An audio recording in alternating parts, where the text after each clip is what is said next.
population de Cotonou. Elle est là. Radio Cotonou. Radio Cotonou. Votre radio est là. Restez désormais câblés sur la 94.3. Radio Cotonou, la voix des Cotonois.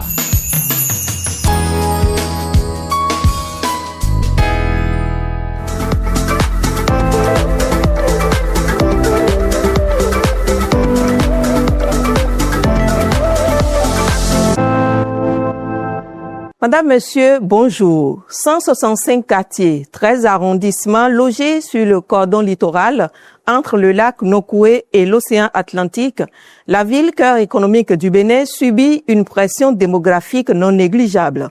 Les inondations y sont cycliques, la saturation foncière importante et les besoins en tout genre croissants. Depuis le 15 février 2026, l'architecte et ancien ministre Luc Nyakadja a pris en main la mairie de Cotonou à l'issue des élections remportées dans cette commune par son parti politique, l'Union progressiste Le Renouveau. Depuis lors, le maire en poste pour un mandat de 7 ans promet faire changer d'échelle à Cotonou. Luc Nyakadja soutient s'inscrire dans une logique de transformation. Rachida Toussou, bonjour. Bonjour Marie-Léa Yemadro. Les ambitions du maire se déclinent en 7 points, 7 leviers et une seule promesse, transformer la capitale économique du Bénin en une ville verte, résiliente, productive et bien gouvernée. Comment compte-t-il y parvenir? Avec quels moyens et selon quelle méthode? Le maire de la ville de Cotonou, Luc Nyakadja, répond à nos questions au cours de cet entretien. Bonjour Monsieur le maire. Bonjour Madame Moussou, bonjour Madame Yemadjo. Avant toute chose, je voudrais rendre grâce à Dieu et aux Cotonoises et aux Cotonois pour la confiance investie en moi et l'honneur d'être le maire de notre belle ville de Cotonou. Je voudrais aussi vous dire merci, mesdames les journalistes, pour ce moment que vous m'offrez d'échanger avec celles et ceux qui font la ville au quotidien. Je suis ici non pas pour faire une liste de réalisations, mais pour dire qu'en 100 jours, nous avons entrepris les fondations de cette transformation-là et de partager une conviction simple. L'avenir de Cotonou peut être meilleur que son présent, pour autant que nous soyons ensemble réunis à partager cette ambition-là que Cotonou peut changer d'échelle. Alors, Monsieur le maire, si vous devrez résumer en une phrase l'urgence numéro 1 des Cotonois, que diriez-vous? L'urgence numéro 1, c'est de faire en sorte que les Cotonois croient que ce changement d'échelle, que cette transformation est possible. Qu'ils voient que la ville, l'administration répond à leurs attentes, à leurs besoins. Que le service qui leur est dû est un service manifeste qui est rendu en temps et en heure. Nous avons besoin de crédibiliser l'action municipale. Sans cela, la nécessaire convergence d'ambition ne sera pas possible. Donc cette urgence est celle-là. Et est-ce que vous avez les coudées franches aujourd'hui pour transformer ce dont vous parlez? Qui est le patron aujourd'hui de la mairie entre le secrétaire exécutif et vous? J'ai eu le privilège d'avoir connu la décentralisation 1.0, c'est-à-dire celle déclarative des années 2002-2003. Ensuite est venue cette volonté de faire en sorte que l'administration communale soit outillée et en mesure de travailler sans, je dirais, mélange d'approches politiciennes. Mais en cela, le code est clair. Le patron de la mairie, c'est le maire. C'est lui qui donne l'impulsion politique et les orientations stratégiques. Le secrétaire exécutif, comme dit son nom, il exécute. Et c'est le maire qui, dans le cadre du conseil de supervision, reçoit le rapport mensuel du secrétaire exécutif, le valide ou non. Donc, le patron de la mairie, c'est le maire. Alors, Monsieur Luc Nyakadja, on parle beaucoup des faiblesses de Cotonou, mais quelles sont ses forces cachées? Quelles sont ces opportunités-là qu'on n'a pas encore exploitées à Cotonou, d'après vous? Cotonou est né aux confluences de l'eau. Cotonou est né, d'ailleurs ça s'appelle Cotonou. C'est la ville au rivage de l'eau et cette confluence-là a créé des vulnérabilités. Et ces vulnérabilités ont certainement amené les populations à la nommer Cotonou, la ville au rivage de la mort. J'ai l'ambition d'en faire, sans lui changer de nom, Bétonou, C'est-à-dire que dans cette relation avec l'eau, nous n'allons pas combattre l'eau. L'histoire nous enseigne qu'on n'a jamais gagné contre l'eau. Mais nous avons été dans une sorte de réflexe défensif par rapport à l'eau. Moi, je voudrais que nous fassions de l'eau un partenaire, un outil, une alliée de croissance et de résilience. Quand nous avons compris ça, nous allons gouverner la ville autrement. Nous allons investir dans nos aménagements autrement. Nous allons prévenir et maintenir les infrastructures naturelles de l'eau autrement. C'est cet impératif-là que je voudrais que nous partagions tous. Vous annoncez un changement de trajectoire, agenda à la clé, credo, stabiliser la gouvernance autour des priorités de Cotonou. Mais plus de 100 jours après votre entrée en fonction, des mots aux actes, qu'est-ce qui a réellement changé sur le terrain? Vous avez rappelé que je suis architecte. Personne ne s'extasie devant des fondations. On ne dit pas quelles belles fondations parce qu'elles ne sont pas visibles. Et pourtant, sans elles, le reste ne tient pas. Les 100 jours ont été pour moi l'occasion avec mes adjoints. Et je suis l'un des maires les plus privilégiés du Bénin parce que j'ai 2 adjointes et un adjoint. C'est un privilège d'avoir cette capacité, cette opportunité de travailler avec des femmes qui sont leaders. En 100 jours, nous avons entrepris d'identifier, de connaître la ville, son administration surtout, et d'identifier les goulots d'étranglement. J'ai eu à publier une tribune où j'ai appelé les systèmes cachés, qui font que même quand les ressources sont là, elles ne sont pas mises en œuvre de façon idoine à l'échelle en réalité. Et identifier cela et partager avec l'administration communale ce qui doit changer pour que les investissements soient réussis et que ce qui est fait donne le résultat attendu. Vous avez vu par exemple ma première sortie en février, alors que la météo annonçait que les pluies seront plus précoces, a été de changer le programme de curage. Il était prévu comme d'habitude, donc un peu plus tard que des pluies qui venaient de façon plus précoce. Nous avons entrepris de curer les caniveaux plus tôt. Heureusement, quand la forte pluie du 7 mars est arrivée, c'est vrai, ça a été une très forte pluie, un mois de pluie en une journée, mais on n'a observé que 2 heures de temps après, parce que les caniveaux étaient en état de rendre leur service par rapport aux investissements consentis déjà. 2 heures de temps après, l'eau était partie dans la plupart des zones qui ont été pavées, aménagées, ainsi de suite. C'est cela le changement que je veux. Et donc mettre l'administration en état de marche. Et j'appelle ça une administration axée sur les objectifs et les résultats. Que chacun sache ce qu'il doit faire. Que chacun ait sa lettre de mission. Et que conforté dans ce qu'il doit faire, et sachant que ce qu'il va faire va être mesuré, eh bien celui-là est capacité pour donner le meilleur de lui-même dans une équipe qui elle-même sait ce qu'elle doit faire. Et concrètement, qu'est-ce que vous avez posé comme action pour une gouvernance plus crédible? Il y a que le secrétaire exécutif a reçu sa lettre de mission avec des indicateurs de performance et de transformation. Ça veut dire, vous savez, on parle de performance. Imaginez que vous ayez envie d'aller à Parakou et que vous prenez la route de Lomé. Vous arriverez peut-être à Parakou, mais très tard. Alors, ce qui, dans le système, vous aurait amené à choisir d'aller à Lomé, prendre la route de Lomé alors que vous devez aller à Parakou, il faut le comprendre. Comprendre cela et de manière à ce que la prochaine fois, vous ne preniez plus cette fausse route-là, ça s'appelle une transformation dans le système de prise de décision. Donc, les indicateurs de performance et de transformation sont en place. Cet outil-là lui a permis, lui, de décliner sa lettre de mission en lettre de mission à tous les directeurs techniques. Et cela est décliné jusqu'au chef de service et de division. Ça change tout. Notre ambition, c'est que bientôt, les actes que nous devons poser vis-à-vis des citoyens et citoyennes de Cotonou doivent avoir un délai. Quand vous avez une attente, vous avez un service, vous devez pouvoir le voir, vous le rendre en temps et en heure. Et que, à terme, bientôt, que la ville même, dans son administration, soit dans la poche de chaque Cotonois et Cotonoise. Que cette dématérialisation que le gouvernement a réussi au niveau de l'État central, que nous puissions l'activer au niveau de la ville. Dématérialisation signifie aussi digitalisation. Donc, que la ville puisse être dans la poche de chacun, celui qui veut un service, qui puisse l'avoir sans forcément se rendre à la mairie. Vous voyez? Et que quand quelqu'un remarque que, par exemple, un couvercle de caniveau ici est cassé, qu'il puisse le signaler et qu'on puisse identifier dans combien de temps est-ce que la réponse appropriée a été faite. Alors, le nouveau chapitre de l'histoire de Cotonou s'articule aussi autour de la sécurisation juridique, donc de l'action de la mairie. Vous avez parlé d'un audit de sécurité juridique, on en a entendu parler. Est-ce que cela a révélé des permis ou des décisions d'urbanisme problématiques? Et qu'est-ce que vous faites de ces résultats d'audit? C'est un chantier en cours, Madame Yemadjoro, parce qu'il s'est révélé plus vaste que je ne l'avais anticipé. Nous avons actuellement en cours un audit avec un consultant qui est en train d'identifier surtout les réserves administratives.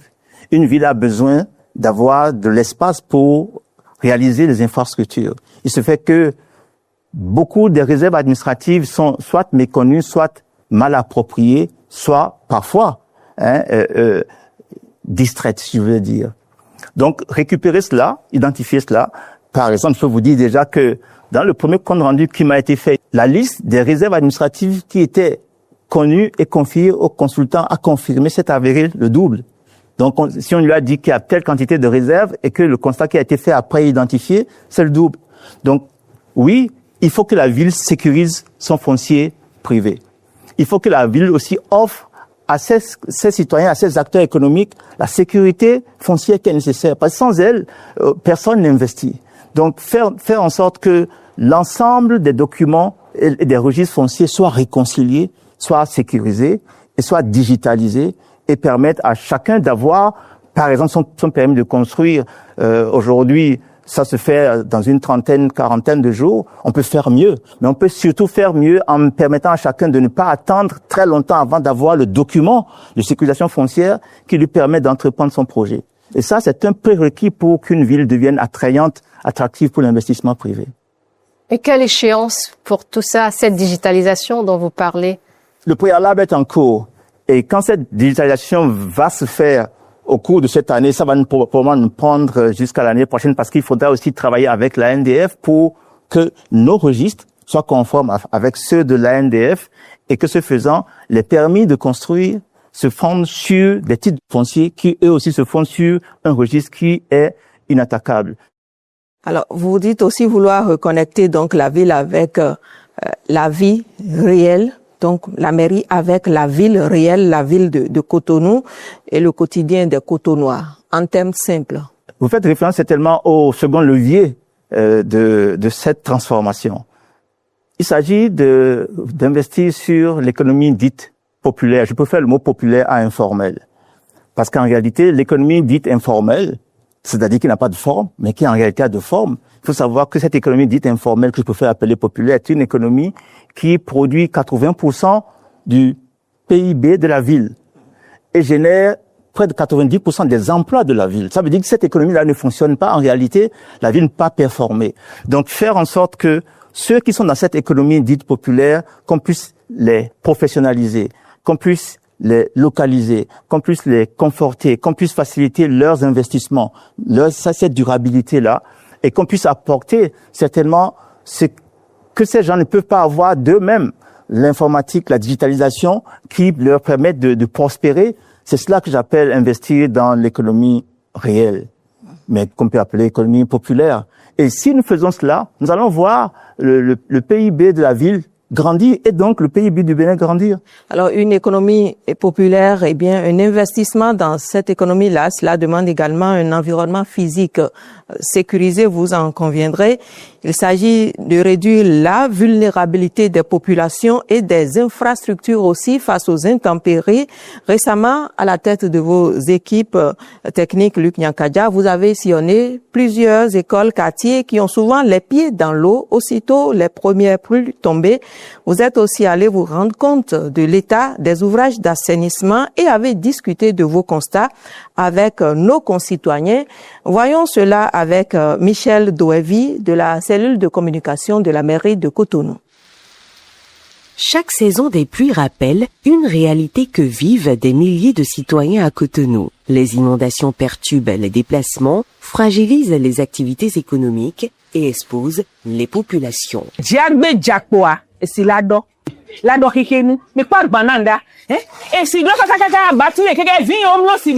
Mais derrière les eaux stagnantes, il existe une autre réalité, celle de notre rapport à l'espace public. Ce que nous constatons plus souvent, c'est les déchets d'ordures et les déchets venus des ménages dans les caniveaux.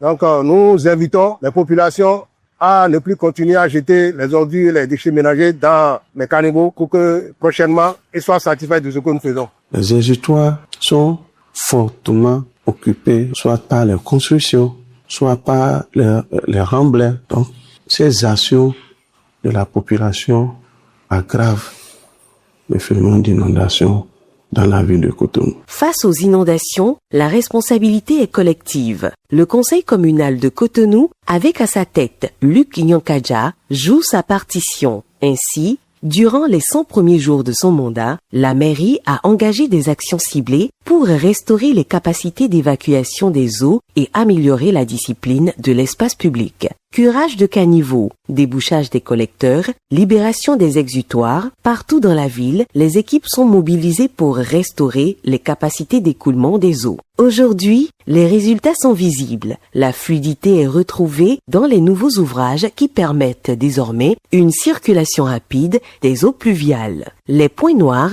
de certains quartiers jadis réputés zones sinistrées ont vu leur vulnérabilité diminuer grâce à des interventions ciblées de la ville. Mais au-delà de ces données, ces actions traduisent une volonté claire, protéger les populations et préparer la ville aux défis climatiques de demain. Il est clair qu'on ne peut pas combattre un phénomène aussi complexe en improvisant. C'est pourquoi le conseil communal de Cotonou a mis en place une méthode rigoureuse, faite de concertation, d'écoute citoyenne, des besoins des quartiers, de surveillance et d'actions ciblées. Les différentes préoccupations soulevées par la population trouvent bien leur réponse dans le programme de ville 2026-2033 du maire Luc Nyankadja. Le Cotonou va encore mieux changer. Parce que dans les quartiers, nous avons du travail à faire. Faut pas qu'on se mente, hein. Ce sont les infrastructures structurantes qui font que Cotonou est devenue la ville la plus propre d'Afrique de l'Ouest et on est 3e seulement en Afrique. Pourquoi? Parce que dans nos quartiers, ce n'est pas encore ça. Un exercice de reddition de comptes, Luc Nyankadja, et une résolution commune. Oui, les images montrent très bien que si nous voulons changer d'échelle, il faudrait que la transformation soit une volonté partagée. Et comme je l'ai dit, Cotonou peut devenir même la première ville d'Afrique dans la propreté, dans la dignité. Ce n'est pas une question d'argent. C'est concevoir que devant moi, c'est aussi chez moi. Faire en sorte que ce qui est devant moi soit propre autant que chez moi. Ne pas considérer l'espace public comme un dépotoir, ni les caniveaux comme un dépotoir. C'est par là que nous devons pouvoir améliorer nos investissements parce que chacun y contribue. Cette exigence-là, je voudrais que chacun la fasse sienne et que notre passion pour notre ville soit une passion partagée. La dernière fois, j'ai eu la meilleure audience de mes 4 mois à la mairie. J'ai reçu le conseil communal des enfants de Cotonou. Quand vous entendez une enfant de 13 ans vous dire « Nous ne sommes pas venus pour la photo. Nous sommes venus parce que Cotonou nous a vus naître, Cotonou nous voit grandir, Cotonou doit nous voir agir et nous voulons prendre notre part. » Ça vous donne un boost, ça vous encourage. Et je voudrais que tous les Cotonois puissent parler comme cette petite fille-là, Loane. Si nous parvenons à cela, et je pense que nous allons y parvenir parce que chacun va se rendre compte que cette transformation commence par lui. Ça commence dans les quartiers. C'est vrai. Et nous avons tous été témoins des transformations de Cotonou sur les grands axes. Il faut maintenant les amener dans les quartiers et faire en sorte que dans les quartiers, la salubrité, la propreté et aussi les espaces verts puissent revenir. Nous sommes dans la saison, en plein dans la saison. Quelle est la cartographie actuellement des zones inondées de la ville de Cotonou, monsieur le maire? Merci bien. D'abord, il faut comprendre que Cotonou est une ville lacustre. Ça ne se sait pas assez, mais les 165 quartiers, le tiers est fait de quartiers qui ont une bonne portion d'habitat lacustre. En toute saison, on a près de 12 000 maisons qui sont permanemment dans l'eau. Mais combien de gens pourraient vous dire que Cotonou est aussi une ville lacustre? Donc, ceux qui sont les pieds dans l'eau en toute saison, c'est leur mode de vie. Il faudra construire aussi la ville pour eux, parce que eux aussi, ils sont légitimes à être cotonois. Et que ces maisons-là dont je parle sont des maisons, les maisons qui sont sur les bords du lac dont je parle, les maisons qui sont en toute saison dans l'eau, sont des maisons sur pilotis déjà. Donc, il faudra faire la ville aussi pour eux. Quand on fait un cadastre, le cadastre sur terre n'est pas la même chose que le cadastre dans l'eau. Donc, penser la ville pour eux, nous devons le faire. Donc, réinventer le Cotonou lacustre. Imaginez, par exemple, que ce Cotonou lacustre, il y a des gens qui voyagent pour aller vivre la ville lacustre d'Amsterdam, la ville lacustre de Venise, d'ailleurs, à tel point qu'on parle de la Venise d'Afrique en parlant de Ganvier. Mais Cotonou est une ville lacustre. Et quand nous allons réussir cela, ça va être aussi un des atouts touristiques et un des atouts de bien-être de la ville. Donc ça, c'est un premier point. Le second point, nous connaissons les zones qui sont basses. Les investissements structurants qui ont été faits en appellent d'autres. Il va falloir les faire. Mais pour les faire, il va falloir sécuriser le chemin de l'eau, le couloir naturel de l'eau, et faire de ces couloirs naturels, de ces espaces naturels, des espaces d'urbanité. Donc, pour que les gens n'occupent plus ces espaces-là, il faut les aménager. Il faut en faire des parcs bleus, des parcs verts dans la ville de Cotonou. Vous savez, Cotonou n'a que environ 1 mètre carré de couvert végétal par habitant. L'OMS dit qu'il en faudrait 10 à 12 au moins. Une ville comme Rabat en a 75 mètres carrés par habitant. Donc, nous sommes loin derrière. L'ambition qui est là et qui est déjà prévue, c'est de passer d'environ 80 hectares de couvert végétal à quelque chose comme 350 à 400 hectares d'ici à 2033. C'est possible. Vous aurez de vrais parcs il y en a des 4 qui sont prévus et puis des parcs qui sont prévus dans les quartiers. C'est aussi ça, la démarche. Cela va permettre à ce que les quartiers soient plus résilients. Un arbre, c'est quoi? C'est un climatiseur naturel. Il y a des gens qui ne rentrent pas dans leur chambre avant 2 heures du matin à cause des îlots de chaleur. Comment on les protège comme ça? Il faut faire de vrais alignements d'arbres, mais il faut aussi amener les Béninois à ne pas bétonner toute leur cour, à savoir leur enseigner que l'arbre, dans une maison, parfois c'est 1, 2, parfois 3 degrés en moins dans l'habitation. Donc, nous avons du travail à faire ensemble. Il faut que cette ambition-là soit partagée. Je vous propose maintenant de nous rendre encore sur le terrain. Je le disais, nous sommes en pleine saison pluvieuse et plusieurs écoliers ont les pieds dans l'eau à Cotonou et le maire de la commune s'est rendu dans certaines écoles inondées. On va faire le point avec Ulvalus Balogun. Mais les traces de la pluie restent visibles. Dans la cour de l'EPP Ménontais-Nord, premier point d'escale de cette visite, quelques flaques d'eau stagnent encore. Cette descente de terrain vise à apprécier les effets des intempéries, mais aussi à mesurer l'impact des premières interventions engagées par les services municipaux. La cour était inondée, et même pour entrer dans les salles de classe et dans l'eau. Il y a la coupure d'électricité. Il y avait aussi l'arrêt des activités pédagogiques. Notons que par endroit, le toit fuite de l'eau suinte par là. Après Ménontais-Nord, la délégation met le cap sur l'EPP Razunto. Ici aussi, même constat. C'est vrai que la plupart des écoles que j'ai visitées sont des écoles qui sont dans des programmes de réflexion, de réhabilitation.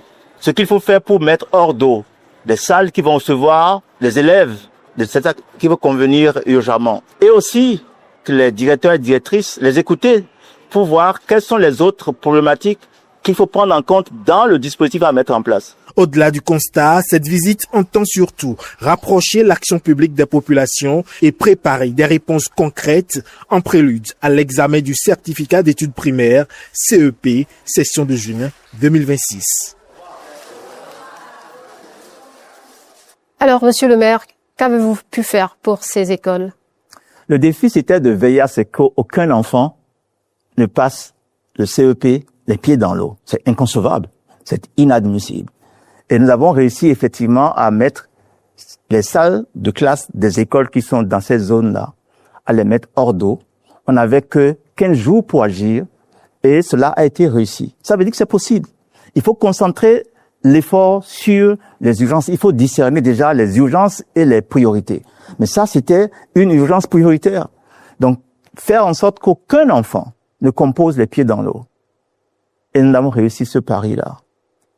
Nous avons aussi pu constater que les enfants eux-mêmes étaient demandeurs de comprendre pourquoi leur réalité était celle-là et qu'est-ce qui peut changer. Quand vous expliquez aux enfants ce qui va changer, vous faites d'eux des ambassadeurs de cette transformation. Donc, cette intervention-là a fait partie de cette ambition.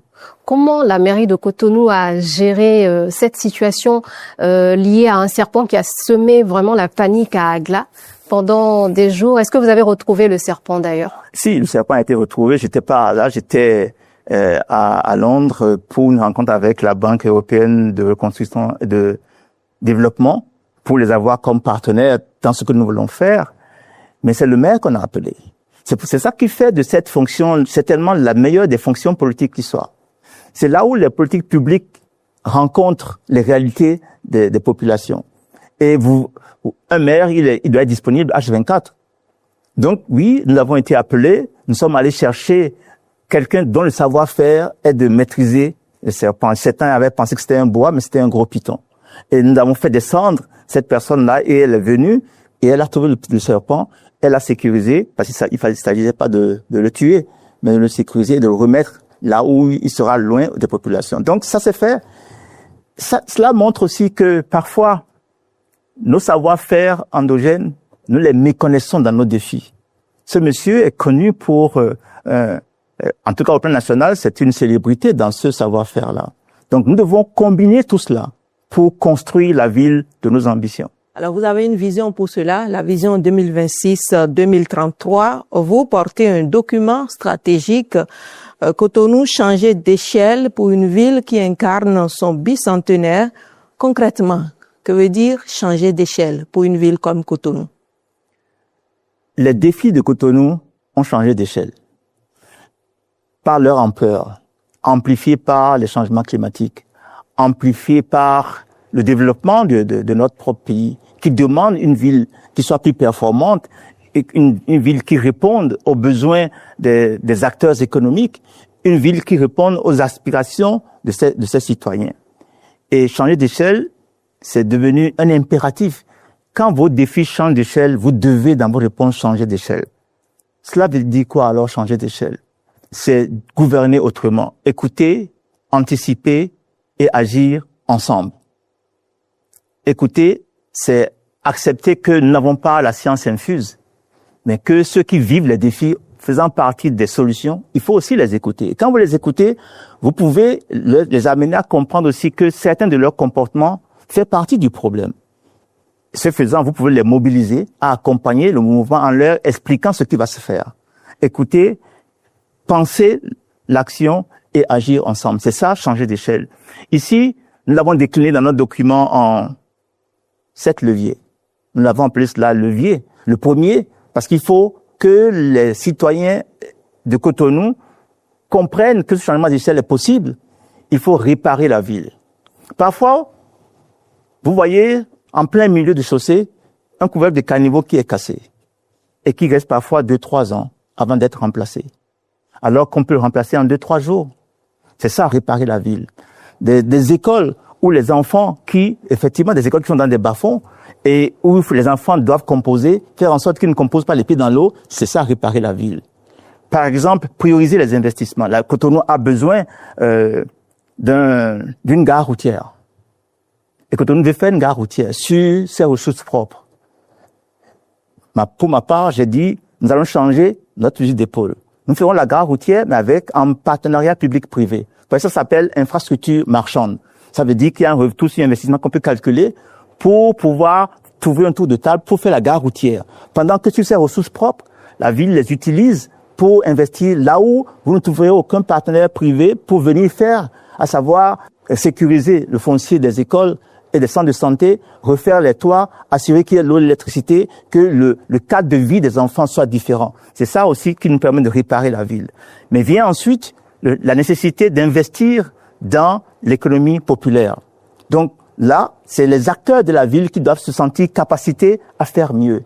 Donc une digitalisation qui leur met le pied à l'étrier, une sécurisation foncière qui leur permet de réaliser ce qu'ils veulent faire pour leurs activités économiques. C'est cela aussi. La mobilité, ça peut être un vrai calvaire pour les Cotonois. Sur Bip Radio, par exemple, des auditeurs se plaignent de feux tricolores qui ne marchent plus. Qu'est-ce que la mairie a prévu pour ces feux tricolores en panne? La mairie a prévu de les remplacer et était prête à investir dans leur remplacement. Mais il y a la nécessité de mettre en place un système centralisé pour l'ensemble de la ville et l'ensemble du Grand Nokoué en termes de mobilité. Et cette coordination nécessaire a amené le gouvernement à demander d'intégrer ce que la ville veut faire dans ce projet-là. C'est ça qui a fait que les feux tricolores ne sont pas encore changés, mais si ça va se faire, les travaux vont commencer dans cette seconde moitié de l'année. Vous faites allusion au 4e levier. Cotonou doit se réconcilier avec sa mobilité. Il y a un projet très enthousiasmant, celui de la mobilité urbaine durable pour le Grand Nokoué, qui est très intelligent, qui montre que, par exemple, avec les désastres qu'on a connus avec les pluies et à Calavi, on devrait pouvoir quitter Calavi et passer par le lac pour venir à Cotonou. Ça prendrait 15 minutes au lieu de ce contournement qui nous coûte cher. C'est cet entendement-là que le lac fait partie de cette conurbation qui va changer tout. Cela va se faire, mais faire en sorte que cette mobilité-là soit une mobilité aussi pédestre. Moi, je rêve du jour où un enfant voulant aller à l'école peut aller à l'école sur les 1 ou 2 kilomètres qu'il séparent de son école, sur des voies avec des trottoirs sécurisés, arborés, et qui fait que il a plaisir à aller à pied. C'est un rêve que vous entendez réaliser? Mais c'est dans le projet. Et ça va se faire quand? La grosse question. Vous savez, quand je dis que nous allons végétaliser la ville, c'est aussi ça. Nous devons, dans les 7 ans qu'il y a devant nous, multiplier par 4 le couvert végétal de la ville. Ça signifie que les axes avec les trottoirs vont être arborés. Que nous fassions en sorte que l'économie permette une centralité différente. Certains parlent de la ville du quart d'heure, mais faire en sorte que chaque fois, dans chaque arrondissement, cette circulation pédestre-là puisse permettre de connecter les populations avec les centres d'activité. Donc, vous dites quand? Le programme nous permet de le faire étaler sur l'ensemble de cette année. Mais les premiers résultats, vous les verrez à partir de l'année prochaine. Comment? La coproduction de la végétalisation doit se faire avec les populations. C'est pour cela que le projet est décliné par arrondissement. Et cette déclinaison par arrondissement permettra que dans chaque arrondissement, ce qui doit se faire se fasse avec les populations dans chaque arrondissement. Donc, c'est un tout qui permet à l'économie, aux populations, au cadre de vie de concourir à ce changement d'échelle. Alors, la mobilité, c'est aussi les transports en commun.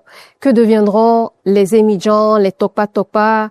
Est-ce qu'il y aura des lignes pour parcourir la ville? Dites-nous un peu ce qui se fera en termes de mobilité. Vous avez parlé de mobilité décarbonée aussi, multimodale. Vous le déclinez si bien, Madame Oussou. Cotonou a environ 200 000 émigrants ou mototaxis.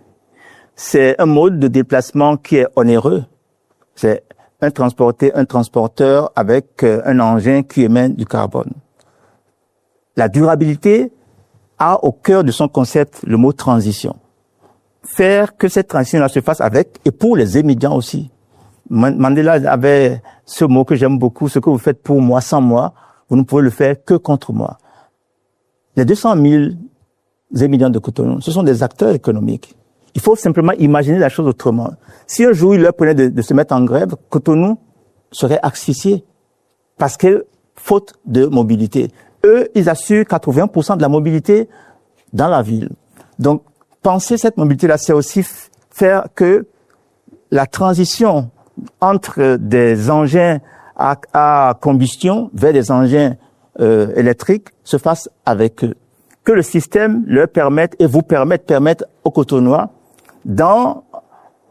par exemple, pour aller d'un endroit à l'autre, puisse avoir une transaction où vous prenez votre émigrants, puis peut-être le grand bus et peut-être même la barque avec un seul ticket.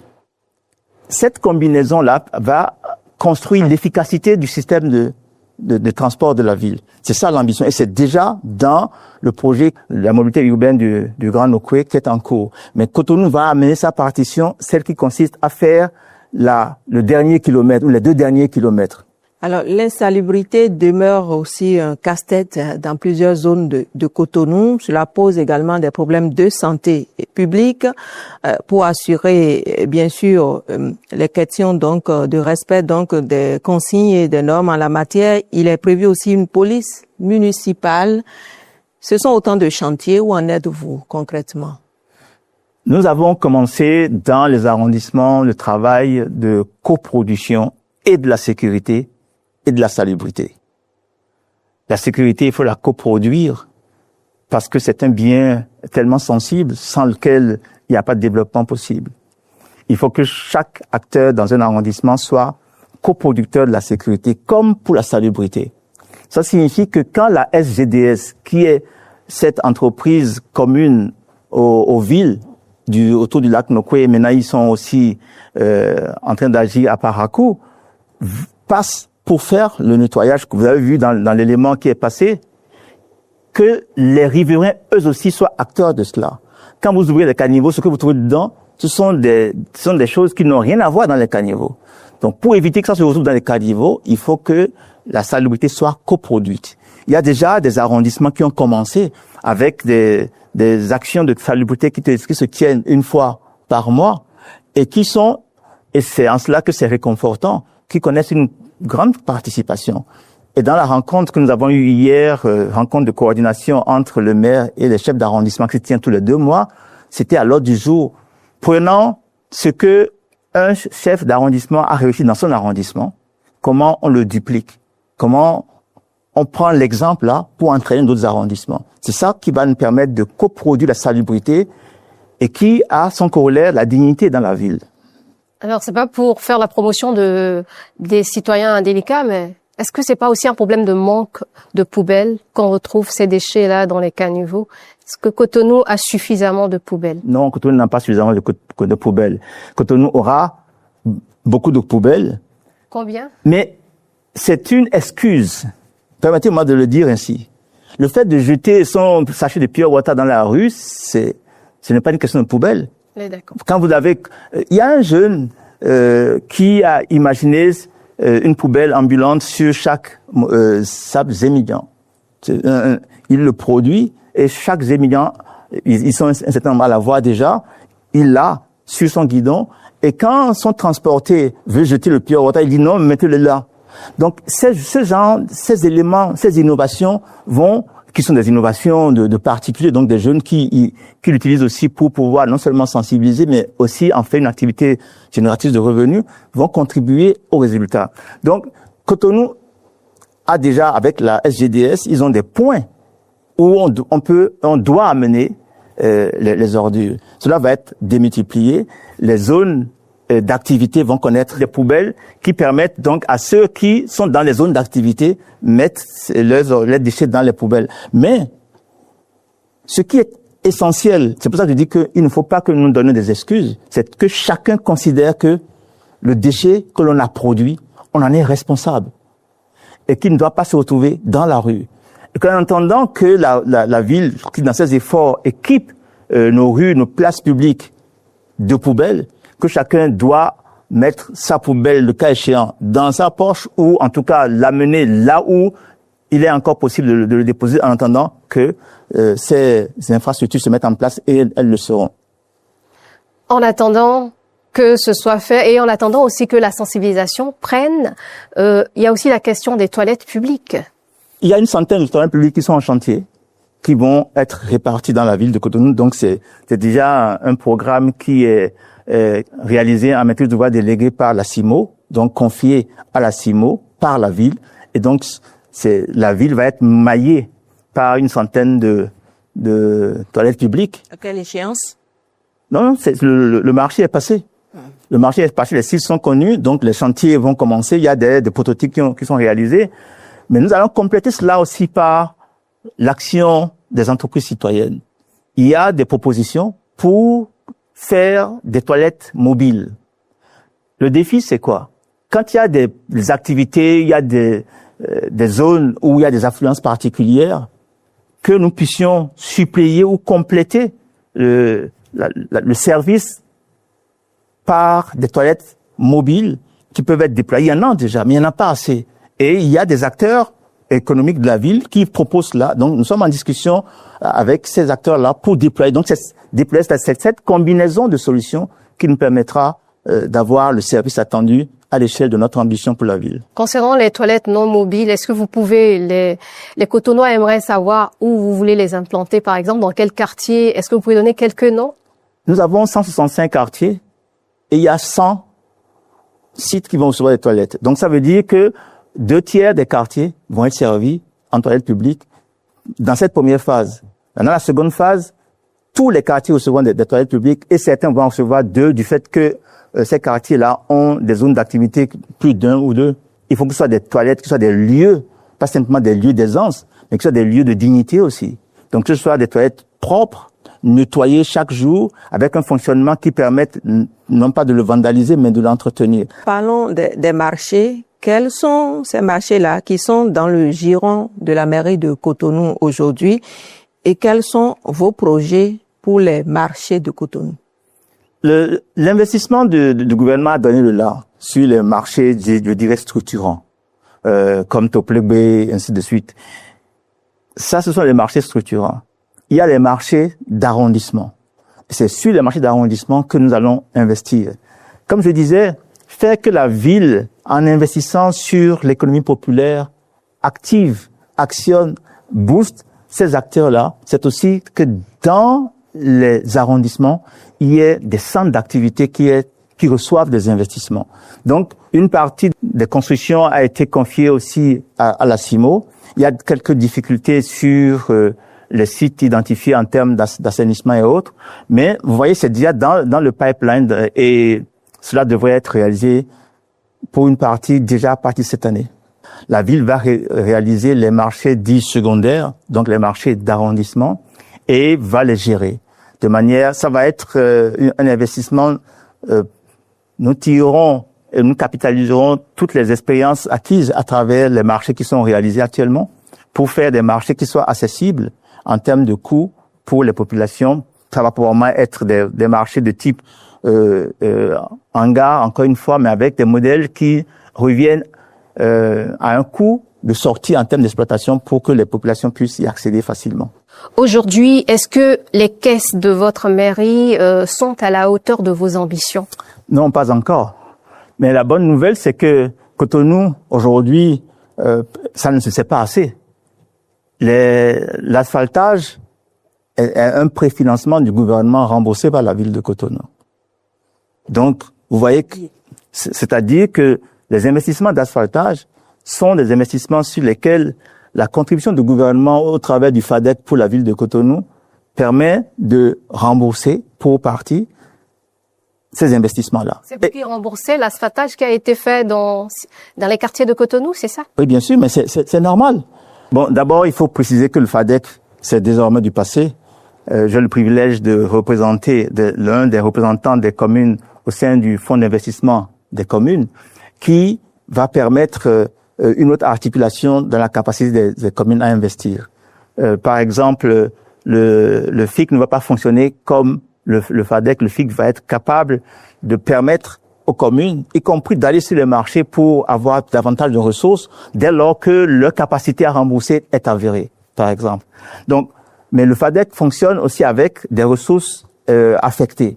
Donc, sur les ressources affectées, certaines de ces ressources-là peuvent être affectées, comme pour le cas de Cotonou, et qui est identifié pour rembourser les investissements pour l'asphaltage. C'est pour cela que, dans les 100 jours, mon ambition a été de mettre en place une administration orientée non pas procédure, pas explication, mais résultat. Ça signifie que ce que vous devez faire doit avoir des résultats qui sont mesurables.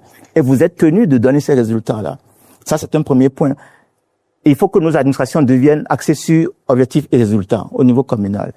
Il faudrait aussi que les procédures soient des procédures qui soient responsabilisantes. Pour le moment, par exemple, le FADEC, les fonds FADEC viennent un peu tard. Les fonds FADEC viennent parfois en septembre. Pour les consommer dans l'année, il faut reconnaître que c'est difficile. Comment nous allons faire? Et le FIC certainement aura à faire ce saut qualitatif pour que les ressources qui sont des ressources d'assistance du gouvernement central aux communes arrivent à temps. Il faudrait aussi que les procédures de consommation soient des procédures plus, agiles. Plus agiles, parce que une commune qui doit faire un projet doit passer par un processus tel que le moindre appel d'offres, plus son jugement, plus éventuellement la gestion des contentieux liés à ces appels d'offres-là, peut prendre 9 mois. Donc, le temps n'est pas une ressource non renouvelable. Hein. Le temps, que c'est comme un fleuve. L'eau ne passe pas 2 fois. Donc, nous avons tous, les communes aussi en premier, je dirais, l'obligation de faire en sorte que notre gestion soit exemplaire et soit performante. Et vous proposez quoi? Parce que c'est aussi des règles pour éviter des malversations, certainement. J'entends souvent cela. Et je voudrais dire que j'ai entendu même dans une vie antérieure où je militais pour une décentralisation fondée sur le principe de subsidiarité, à savoir que ce qui doit se faire soit identifié et soit réalisé le plus près possible des populations de leurs écosystèmes. J'entendais certains dire, on risque de décentraliser la corruption. Mais il faut savoir que le système qui est en place est un système qui fait des communes certainement les structures les plus contrôlées du Bénin. Les plus contrôlées du Bénin. Donc, il faut fonder sur cela la prochaine décentralisation pour que ce contrôle a priori ne soit pas si lourd que le résultat attendu, qui est le fait de réaliser des investissements, parce que c'est ça. Ce n'est pas simplement le fait de venir contrôler qui est l'objectif. L'objectif, c'est de faire que les investissements prévus soient réalisés à temps, à bonne date. Donc, un contrôle a priori qui soit certainement allégé, mais sévère. Un contrôle a posteriori qui soit encore plus sévère. Et que ceux qui, éventuellement, prendraient sur eux de mobiliser des ressources qui ne sont pas des ressources de la ville, qu'on leur fasse ce qu'on doit leur faire. Et sans concession. Pour revenir sur la question initiale, les ambitions de la mairie et sa caisse, où allez trouver-vous l'argent pour toutes ces ambitions, les matérialiser? D'abord, vous savez, j'aime bien le mot, le terme générique des Anglais pour désigner l'argent. Ils disent currency. Ça veut dire que l'argent est comme un fleuve qui coule. Et il va vers ceux qui font ce qui attire l'argent et il fuit ceux qui font ce qui n'attire pas l'argent. Cotonou, en travaillant sur sa crédibilité, la crédibilité du projet est le premier facteur d'attraction des investissements. Ce facteur-là nous permettra de discuter avec le gouvernement pour avoir le partenariat avec le gouvernement qui est nécessaire. Mais discuter avec les acteurs du territoire. Quand vous faites en sorte que les entreprises investissent ce qui leur prenait 6 mois, leur prendrait maintenant 6 semaines, forcément vous aurez davantage d'entreprises dans le territoire. Travailler avec les partenaires techniques et financiers sur ce que nous voulons faire. Et la preuve que nous faisons, par exemple, quand l'année prochaine, nos ressources propres auront doublé et que la tendance va être qu'elles vont tripler, je sais qu'elles vont plus que tripler, nous serons plus crédibles pour dire, venez voir ce que nous faisons. Et ce que nous demandons, ce n'est pas le mot. Nous sommes un écosystème crédible, fiable, qui apporte du retour sur investissement. Et donc, vous pouvez venir avec nous. J'étais à Londres pour en parler. Et il faut témoigner du fait que notre pays a une réputation à l'extérieur. Une réputation construite au cours de la décennie écoulée et que nous devons conforter maintenant au niveau des communes. Et cette responsabilité-là est celle que nous devons embrasser. En parlant d'exigence de résultats, vous avez reçu, vous, maire élu donc de la liste Union Progressiste Le Renouveau, des lettres de mission ou des notes de mission. De quoi s'agit-il et quel résultat attend le parti de vous, maire UP Le Renouveau, à la tête des communes? Le parti a partagé avec ses élus, maires et adjoints, un code de conduite donc une grille de ce que le parti attend de ses élus au niveau local. L'exemplarité, la coopération, le partenariat avec tous les acteurs, et j'en passe. C'est un code de conduite que nous devons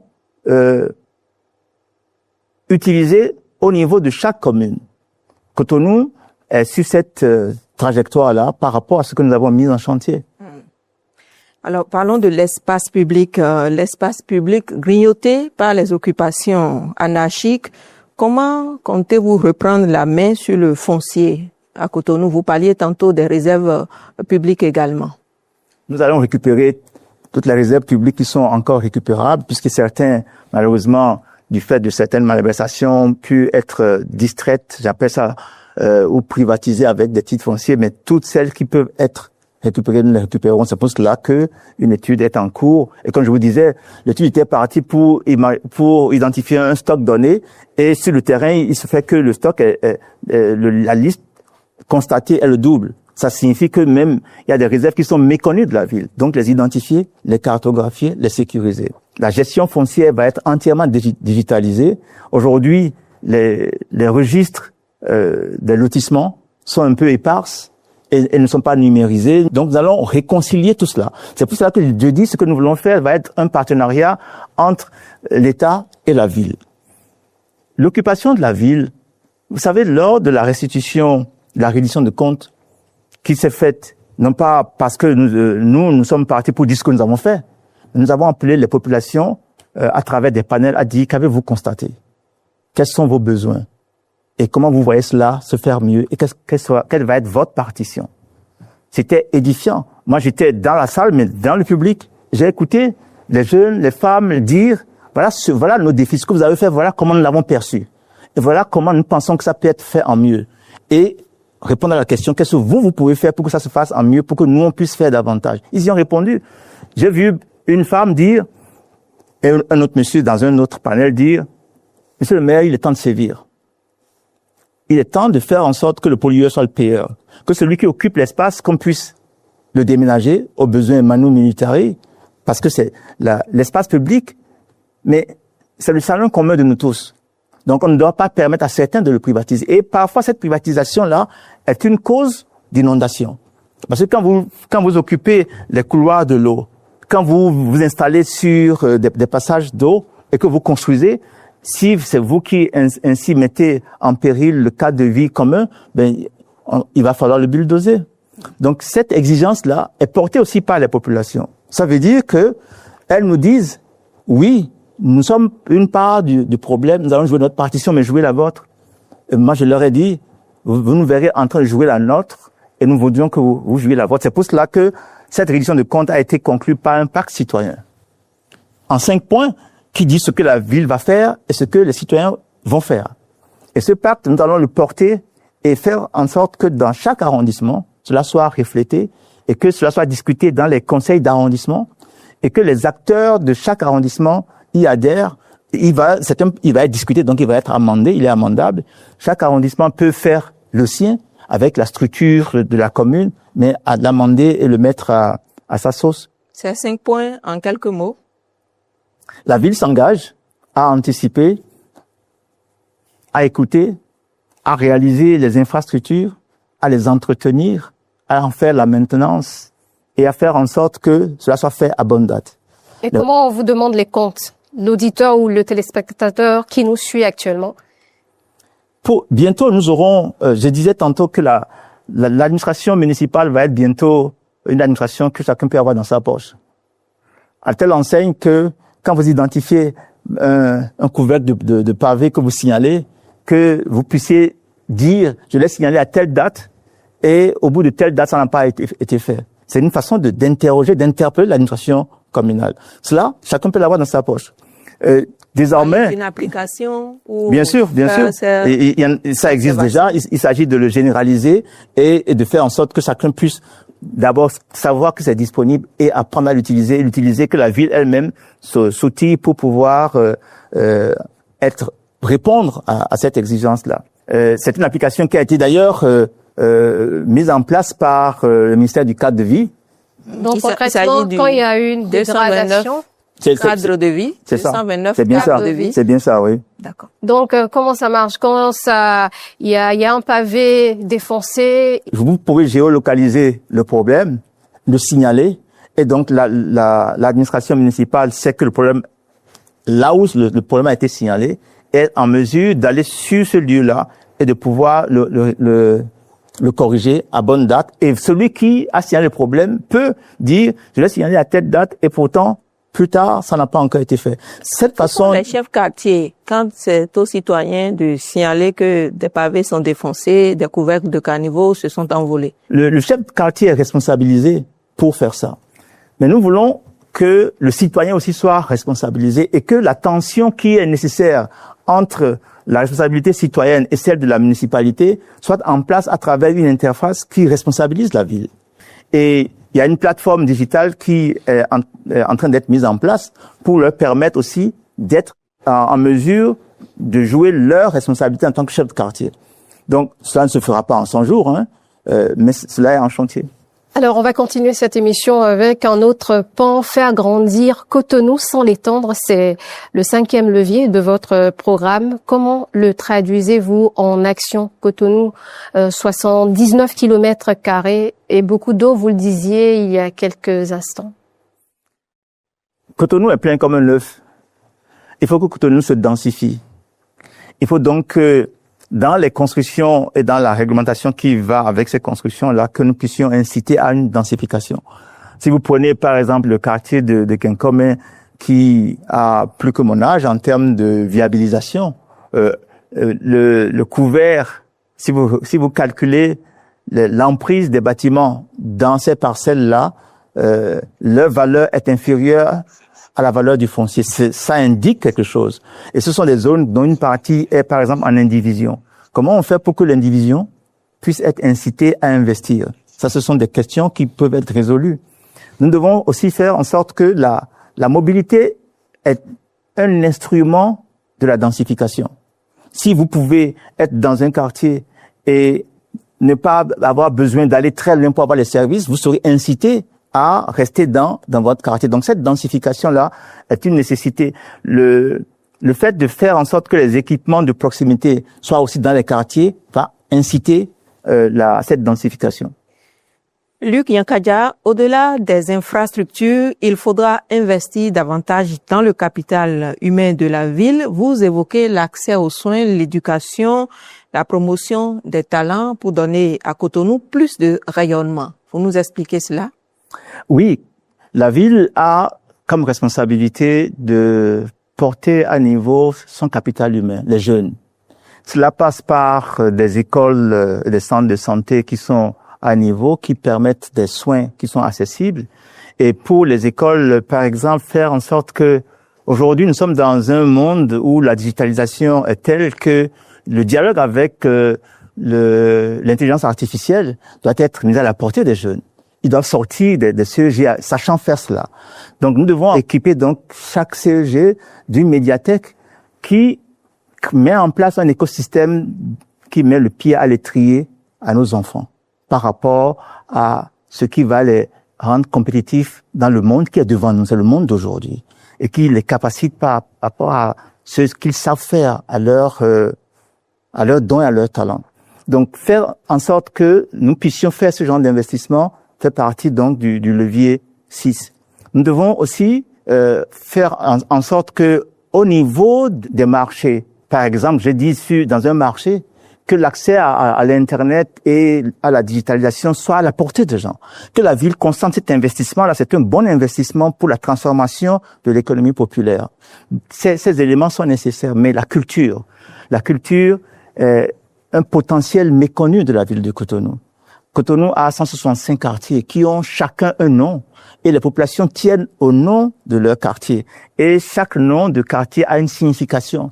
Connecter ces significations-là dans le cadre d'un événement qui va être la signature culturelle de Cotonou, que ce soit sous forme de festival et ou de carnaval, c'est dans notre plan d'action. Si nous faisons cela, nous allons pouvoir, parce que Cotonou a des infrastructures qui sortent de terre, le QCC, le quartier culturel de Cotonou, avec sa composante, nous donne le là par rapport à ce que nous devons faire pour accompagner cela. Cotonou est la future capitale africaine des imaginaires africains, où l'art contemporain se fait ici. Cotonou est déjà dans le Guinness des records par rapport au mur de graphe le plus long du monde. Notre rôle n'est pas d'inventer la roue. Notre rôle, c'est de créer l'écosystème qui met tout cela en musique et ensemble.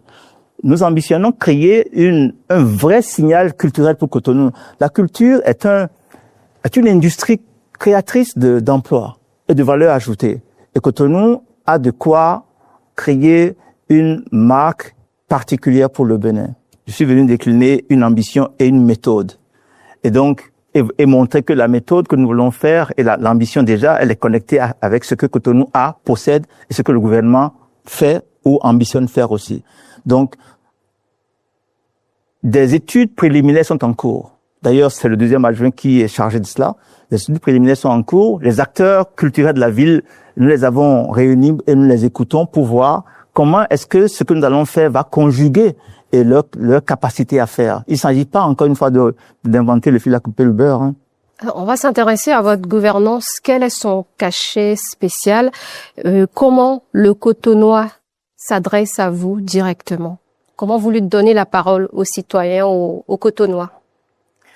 L'ambition, c'est de faire en sorte que la gouvernance, elle soit inclusive, elle soit participative et que chacun se sente Cotonois dans la conduite de cette gouvernance-là. Gouvernance, c'est pas gouvernement. Hein. Nous nous méprenons souvent sur le mot. La gouvernance, c'est la qualité des systèmes de pouvoir entre le gouvernement, la société civile et le secteur privé. Et cette qualité de transaction de pouvoir permet de créer un écosystème qui porte à hauteur une ville donnée ou un pays donné. Nous, ce que nous voulons créer, c'est de faire en sorte que les entreprises du territoire, que ce soit à travers leur volonté d'investir pour créer de la valeur ajoutée, investir davantage, et qu'ils sentent que ce qui est fait facilite leurs investissements, mais aussi quand ils en auront la volonté de faire que leur volonté de contribuer sur leurs responsabilités sociales puisse aussi contribuer à cela. Que les citoyens, comme j'ai dit tantôt, se rendent compte que leurs gestes, chaque citoyen se rende compte que l'ambition de changer d'échelle doit être aussi le sien. Et que quand votre voisin a un mauvais comportement, interpellez-le. Les villes qui nous donnent envie sont des villes où les citoyens ne permettent pas que d'autres citoyens abîment leur cadre de vie. Nous devons arriver à un niveau de responsabilité tel que chacun doit être le gardien de notre cadre de vie. C'est ça aussi, cette gouvernance-là. Et pour faire ça, la ville doit être la première. C'est elle qui est le moteur dans le système. Ce qu'elle fait doit crédibiliser l'action des autres, doit entraîner l'action des autres. C'est pour cela que j'ai dit et écrit que cette gouvernance-là est la première infrastructure du changement d'échelle. 2030, Cotonou, ville du bicentenaire. Que mettrez-vous en avant? Quelles ambitions symboliques avez-vous pour cette date? En fait, le bicentenaire, et je voudrais dire à nos téléspectateurs et téléspectatrices que Cotonou, en 2030, sera une ville bicentenaire. Il faut qu'elle incarne ce bicentenaire-là. Il faut qu'elle reflète ce bicentenaire en devenant une ville de référence en Afrique par rapport à la transformation territoriale, à la transformation de son économie et à son attractivité et à sa capacité d'innovation. Donc, l'horizon du bicentenaire est le fil conducteur de notre action parce que ça devient pour nous un élément de motivation. Partout dans le monde où les gens célèbrent des bicentenaires ou des centenaires et autres, c'est l'occasion pour et le gouvernement et la ville et les acteurs sociaux, les acteurs économiques de marquer le moment. Alors le CAP 2030 nous permet de, par exemple, mettre en exergue cette ville-là qui devient une capitale des imaginaires africains. Je disais tantôt que le QCC va être pour nous un investissement autour duquel nous allons créer l'identité culturelle de la ville. Faire en sorte que chaque Africain ait envie de venir à Cotonou pour exprimer son identité d'Africain. Parce que l'écosystème va le permettre, parce que les activités culturelles vont le permettre. Vous savez, Aujourd'hui, c'est devenu presque naturel quand on parle de Vodou Days. Il a fallu créer le concept et le valider. Et nous aurons un concept comme celui-là, faire de Cotonou la capitale des imaginaires africains. Les éléments pour le faire, certains sont déjà là. Et il reste à les connecter.